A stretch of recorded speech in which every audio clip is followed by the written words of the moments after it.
وَيُحِقُّ اللَّهُ الْحَقَّ بِكَلِمَاتِهِ، اور اللہ تعالیٰ نے حق کو حق کر کر دکھا دیا اپنے حکم سے. وَلَوْ كَرِهَ الْمُجْرِمُونَ، خواہ مجرم اس بات کا برا ہی مان جائے. اب یہاں پہ ایک جنرل جملے کا ذکر ہوا ہے، یہاں پر وہ باقی واقعہ سارا سکپ ہے کہ موسیٰ علیہ السلام نے جب وہ لاٹھی پھینکی وہ اژدہا بن گئی. وہ سارے سانپ جو بظاہر نظر آ رہے تھے ہے وہ رسیاں تھیں، وہ سانپ بنے نہیں تھے، نظروں کا دھوکہ تھا، ایلوژن تھا. کیونکہ قرآن میں واضح سورہ الحج میں ہے کوئی ایک مکھی بھی نہیں بنا سکتا، تو جادوگر کیا سانپ بنا سکتے تھے؟ گویا کہ وہ سانپ نظر آئے، ہے وہ رسی تھی نظر کے دھوکے کی وجہ سے. تو وہ اژدہا ان ساری رسیوں کو نگل گیا. تو سب سے پہلے جادوگر سجدے میں گر پڑے اور انہوں نے کہا کہ ہم موسیٰ اور ہارون اور بنو اسرائیل کے رب کے اوپر ایمان لے کر آتے ہیں. پھر فرعون نے کہا کہ میں نے تو تمہیں اجازت ہی نہیں دی، تم کیوں ایمان لے آئے؟ بھائی اس کے بعد اجازت کی کیا ضرورت رہ جاتی ہے؟ میں تمہیں قتل کر دوں گا، سولی لٹکا دوں گا، مخالف سمت کے ہاتھ پاؤں کٹوا دوں گا. تو آگے سے انہوں نے کہا کہ تو جو کچھ بھی کرے گا دنیا کی زندگی میں کر سکتا ہے نا، آخرت تو اللہ کے حضور ہمارے لیے ہے.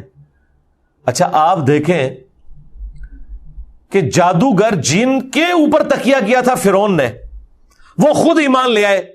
تو ہونا تو چاہیے تھا کہ سب سے پہلے فرعون ایمان لے آتا، جس کے کھلاڑی فیل ہوئے وہ کھلاڑی ایمان لے آئے. وہ ایمان کیوں لے آئے تھے؟ اس لیے کہ ہر فیلڈ کا جو ایکسپرٹ ہے وہ سمجھتا ہے کہ اس فیلڈ میں زیادہ سے زیادہ کیا ہو سکتا ہے. جادوگروں کو پتا چل گیا کہ یہ جو کچھ موسیٰ علیہ السلام نے کیا نا جادو کے ذریعے، یہ نہیں ہو سکتا. یہ تو ہو سکتا تھا کہ لاٹھی سانپ نظر آئے، لیکن یہ فزیکلی باقی سارے سانپوں کو کھا جائے اور ان کو وہاں سے غائب کر دے، یہ کام نہیں ہو سکتا. اسی لیے میں نے اس پہ جملہ بولا تھا کہ انبیاء کے جو معجزات ہوتے ہیں نا وہ ریپروڈیوس کبھی نہیں ہو سکتے. میڈیکل سائنس کتنی بھی ترقی کر جائے یہ کبھی نہیں ہوگا کہ کوئی ایسی دوائی بن جائے کہ آپ وہ دوائی لگائیں کسی اندھے کو اور اس کی بینائی واپس آ جائے، یا ڈھیلے نہ ہو اور وہ ہاتھ پھیرے اور ڈھیلے آ جائیں. یہ عیسیٰ علیہ السلام کو اللہ نے معجزہ دیا تھا جو قرآن میں رپورٹ ہوا. میڈیکل سائنس کتنی ترقی کر جائے مردے کو تو زندہ نہیں کر سکتی. رسول اللہ صلی اللہ علیہ وآلہ وسلم کے بارے میں جو صحیح بخاری میں ہے کہ ایک صحابی کی پنڈلی کی ہڈی ٹوٹ گئی تھی، آپ نے مبارک ہاتھ پھیرا اسی وقت ٹھیک ہو گئی. اب سائنس یہ نہیں کر سکتی کہ ایسی کوئی دوائی بنا لے کہ ہڈی ٹوٹی ہوئی فوراً ٹھیک ہو جائے. یہ تو ضرور ہوتا ہے کہ وہ ہڈی کو ہڈی کی سیدھ میں رکھتے ہیں اور پھر وہ نیچرلی 8 سے 10 ہفتوں میں وہ پلاسٹر کر دیتے ہیں. اس میں بھی آپ نے ہلانی نہیں ٹانگ، ورنہ دوبارہ سے ڈیمیج ہو جاتی ہے، یہ ٹیڑھی جڑ جاتی ہے، دونوں طرف سے رطوبت نکلتی ہے اور وہ ہڈی میں جوائنٹ پڑ جاتا ہے. پھر بھی وہ ویلڈنگ کا سپاٹ جس طرح ہوتا ہے نا اس طرح اس پہ سپاٹ آ جاتا ہے، اور اگر زیادہ ڈیمیج ہو تو راڈ بھی رکھنا پڑتا ہے. اور پھر بھی کئی سالوں تک بندہ لنگڑا کے ہی چلتا رہتا ہے، ایگزیکٹلی اس حالت میں تو کبھی بھی واپس نہیں آتی.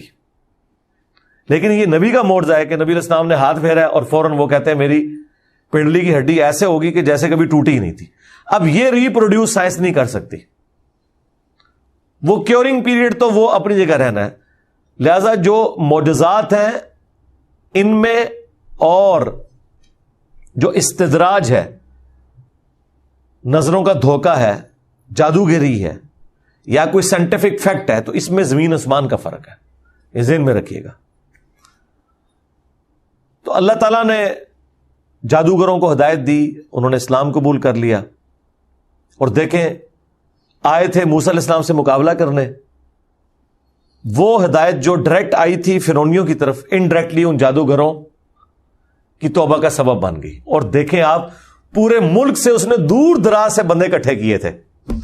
اللہ نے کیسے چن کے دور دراز سے بندے اکٹھے کر کے وقت کے پیغمبر کے قدموں میں ڈال دیے کہ یہ آپ کے صحابہ ہیں. آپ ہے نا، تو یہ اللہ تعالیٰ جسے چاہے ہدایت دے.